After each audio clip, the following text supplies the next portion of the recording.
under any circumstances, the state government must not recommend the demand of SDCM to the central government. Why? Because this demand is something illogical and illegitimate in the eyes of justice. So the government should not recommend the demand of this SDCM.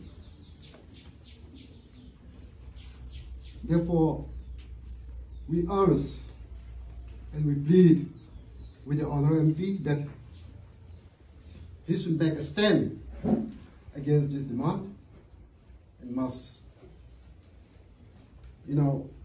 do whatever he can to protect the rights and interests of the tribal people of the state. So I hand this representation to the honourable MP. The reason why the Meitei should not become SG clearly pointed out.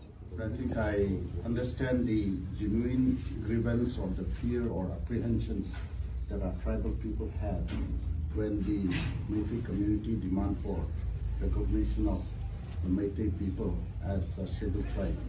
In other words, I would also say that every community has the right to demand whatever they want.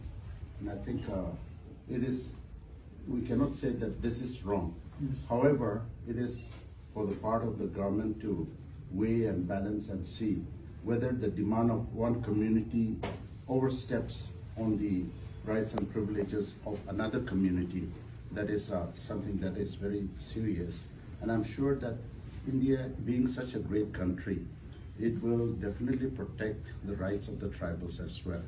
Because India's constitution is one of justice, one of equality, and one that will provide privileges to every community to grow. And I think we should also have this confidence on the government of India too.